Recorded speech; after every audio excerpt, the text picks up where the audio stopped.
By 4:40 a.m. on the Tanaru River, the Japanese had finally found what they were looking for: a weak point. One Marine gun pit had gone silent under a grenade blast. Another machine gun was running slower, its pattern less precise. On the far bank, officers of Colonel Ichiki's regiment pointed straight at that flickering muzzle flash and drove more men toward it. They did not know the reason that pattern had changed was simple and unbelievable. The Marine now behind that Browning 30 could not see them. He could not see the river. He could not see his own hands. Private Al Schmid had arrived on Guadalcanal just 2 weeks earlier with no combat under his belt and a steelworker's calluses still on his palms.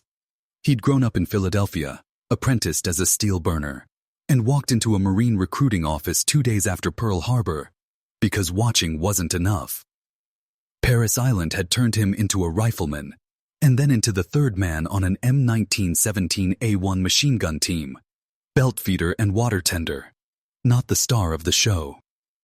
The stars were PFC Johnny Rivers, the primary gunner, and Corporal Leroy Diamond, the lean, tough veteran who handled belts and backup.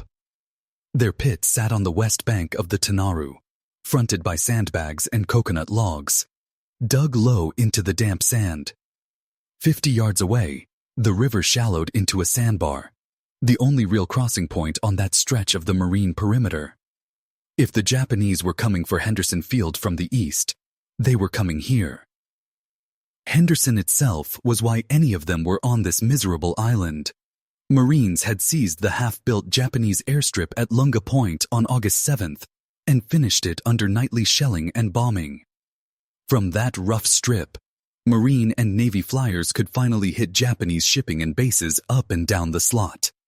For the first time in the Pacific War, the Allies had an offensive punch. Tokyo, Unda, or stood that. So did the men in Ichiki's regiment.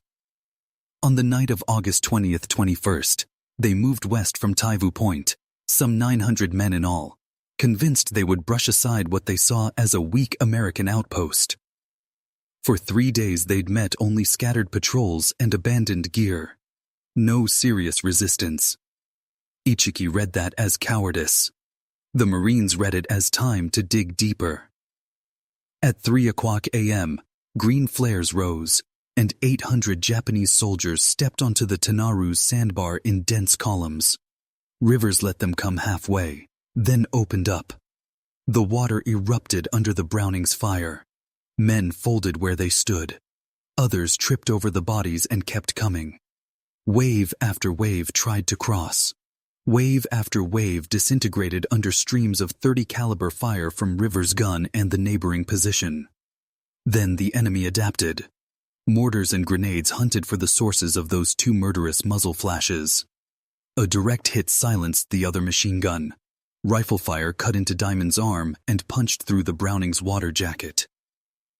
And finally, one grenade dropped into Rivers' pit, turning the world into concussion and pain, and leaving a blind private groping for the grips, while the next Japanese wave started forward.